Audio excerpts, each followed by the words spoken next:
আসসালামু আলাইকুম। সবার আগে বাছাই করা 10টি আন্তর্জাতিক খবর জানিয়ে দেব। প্রথমেই থাকছে শিরোনাম। তবে তার আগে অনুরোধ থাকবে ভিডিওটিতে একটি লাইক দিবেন।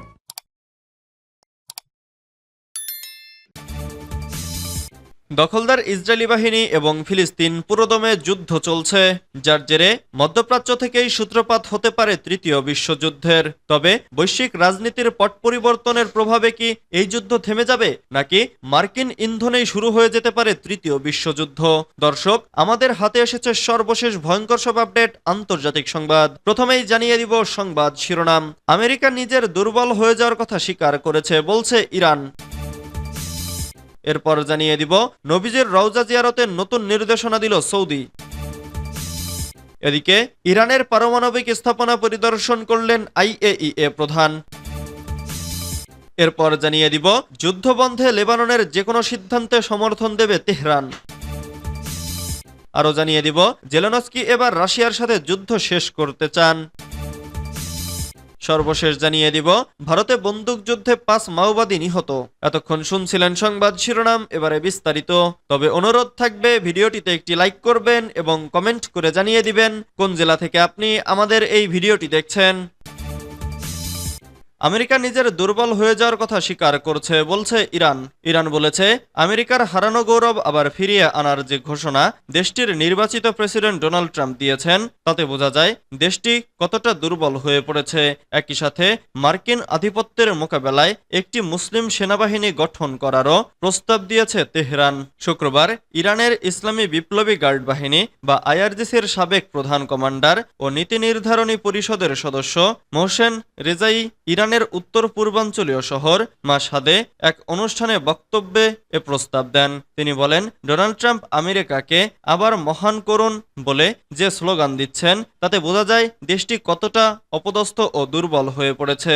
রেজাই বলেন, ইসরায়েল ও তার অপরাধী প্রধানমন্ত্রী নেতানিয়াহু বর্তমানে পশ্চিম এশিয়া অঞ্চলে যে নজিরবিহীন অপরাধযজ্ঞ চালাচ্ছে, তার প্রতি আমেরিকা অন্ধ সমর্থন দিয়ে যাচ্ছে। ইরানের এই প্রভাবশালী কর্মকর্তা বলেন, বর্তমানে Iran, Syria, Iraq, Lebanon, Yemen ও ফিলিস্তিন এই 6টি দেশ ইসরায়েলের বিরুদ্ধে লড়াই করছে। মেজর জেনারেল রেজাই বলেন, এসব দেশ তাদের অভ্যন্তরের অন্তঃস্থল দিয়ে ইসরায়েলি সরকার ও তার সমর্থক, বিশেষ করে আমেরিকা ও ব্রিটেনের বিরুদ্ধে লড়াই করে যাচ্ছে।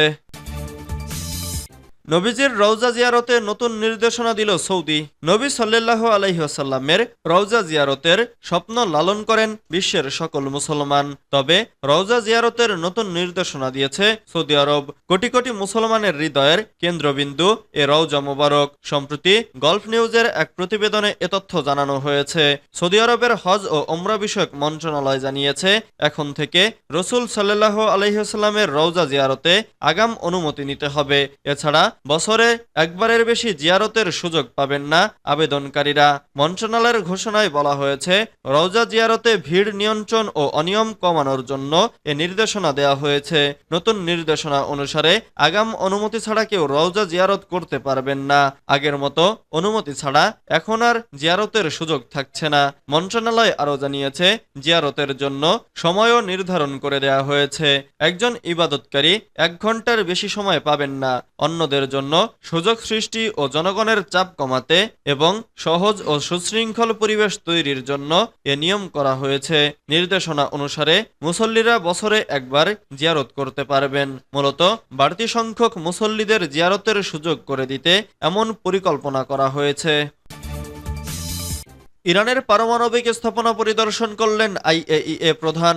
আন্তর্জাতিক পারমাণবিক শক্তি সংস্থার মহাপরিচালক রাফায়েল গ্রোসি ইরানের 2টি ইউরেনিয়াম সমৃদ্ধকরণ স্থাপনা পরিদর্শন করেছেন।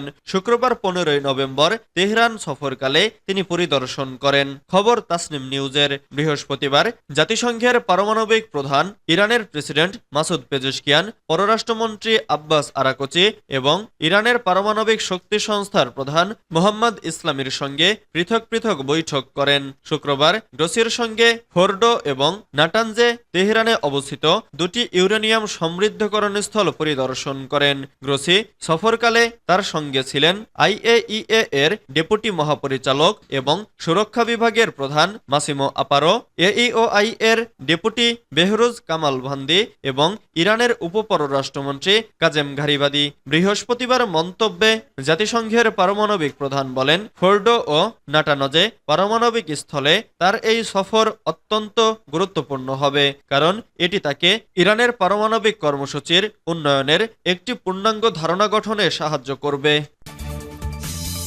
যুদ্ধবন্ধে লেবাননের যে কোনো সিদ্ধান্তে সমর্থন দেবে তেহরান। ইরানের এক শীর্ষ কর্মকর্তা জানিয়েছেন, হিজবুল্লাহ এবং ইসরায়েলের মধ্যে চলমান যুদ্ধ বন্ধ করতে লেবাননের যে কোনো সিদ্ধান্তে সমর্থন দেবে তেহরান। দেশটির সর্বোচ্চ নেতা আয়াতুল্লাহ আলী খামেনির সিনিয়র উপদেষ্টা আলী লারিজানি এটি নিশ্চিত করেছেন। ব্রিটিশ বার্তা সংস্থা রয়টার্স এক প্রতিবেদনে এ খবর জানিয়েছে। এতে বলা হয়েছে, বৈরুতে হিজবুল্লাহ সমর্থিত লেবানন পার্লামেন্টের স্পিকার নাবিহ বেরির সঙ্গে সাক্ষাৎ করেছেন আলী লারিজানি। এ সময় লেবানন সরকার কর্তৃক গৃহীত যে কোনো সিদ্ধান্তকে সমর্থন, বিশেষ করে নিরাপত্তা পরিষদের রেজুলেশন 1701 বাস্তবায়ন চায় তেহরান। এক সংবাদ সম্মেলনে লারিজানিকে জিজ্ঞেস করা হয়, তিনি কি মার্কিন যুদ্ধবিরতি পরিকল্পনা নস্যাৎ করতে বৈরুতে এসেছেন? উত্তরে তিনি বলেন, আমি কিছু নষ্ট করতে চাই না, আমরা সমস্যাগুলোর সমাধান চাই। তিনি আরো বলেন, আমরা যে কোনো পরিস্থিতিতে লেবাননের সরকারকে সমর্থন করি। জেলেনস্কি এবার রাশিয়ার সাথে যুদ্ধ শেষ করতে চান।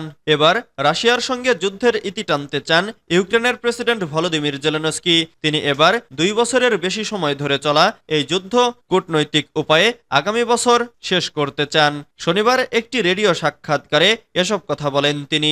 জেলেনস্কির মতে, পূর্ব ইউক্রেনের যুদ্ধক্ষেত্রের পরিস্থিতি কঠিন, এছাড়া রাশিয়া আরও অগ্রসর হচ্ছে উল্লেখ করে তিনি বলেন, রুশ প্রেসিডেন্ট ভ্লাদিমির পুতিন যুদ্ধের ইতি টানতে শান্তি চুক্তিতে আগ্রহী নন। যুক্তরাষ্ট্রের প্রেসিডেন্ট নির্বাচনে জয় পেয়েছেন রিপাবলিকান দলীয় প্রেসিডেন্ট ডোনাল্ড ট্রাম্প। ইতোমধ্যে তার সম্ভাব্য প্রশাসনের পক্ষ থেকে রাশিয়া যুদ্ধ শেষ করতে পরিকল্পনার কথা ঘোষণা করা হয়েছে।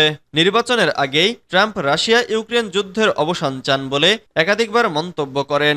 এদিকে আগামী 20 জানুয়ারি যুক্তরাষ্ট্রের প্রেসিডেন্ট হিসেবে শপথ নেবেন ট্রাম্প। শপথের আগে ডোনাল্ড ট্রাম্পের সঙ্গে জেলেনস্কির সাক্ষাতে বাধা হয়ে দাঁড়িয়েছে মার্কিন আইন। জেলেনস্কি বলেছেন, মার্কিন আইন অনুযায়ী অভিষেকের আগে নির্বাচিত প্রেসিডেন্ট ডোনাল্ড ট্রাম্পের সঙ্গে দেখা করার ক্ষেত্রে আইনি প্রতিবন্ধকতা রয়েছে। ইউক্রেনের প্রেসিডেন্ট বলেন, তিনি কোনো দূত অথবা উপদেষ্টার পরিবর্তে কেবল ট্রাম্পের সঙ্গেই কথা বলবেন। তার কথায়, ইউক্রেনের প্রেসিডেন্ট হিসেবে আমি কেবল যুক্তরাষ্ট্রের প্রেসিডেন্টের সাথে কথোপকথনে গুরুত্ব দেব। আমাদের পক্ষ থেকে আগামী বছর এই যুদ্ধ শেষ করার জন্য আমরা সবকিছুই করব। কূটনৈতিক প্রচেষ্টার মাধ্যমে আমরা এই যুদ্ধ অবসানের চেষ্টা করব। ভারতে বন্দুকযুদ্ধে 5 মাওবাদী নিহত। ভারতের ছত্তিশগড়ের বস্তারে শনিবার নিরাপত্তা বাহিনীর গুলিতে 5 মাওবাদী নিহত হয়েছে। পুলিশ জানিয়েছে, কাকের এবং নারায়ণপুর জেলার সীমানায় এবং উত্তর অভুজমারে মাওবাদী গতিবিধির বিষয়ে নির্দিষ্ট কিছু তথ্য পেয়েছিলেন নিরাপত্তা বাহিনীর জওয়ানেরা।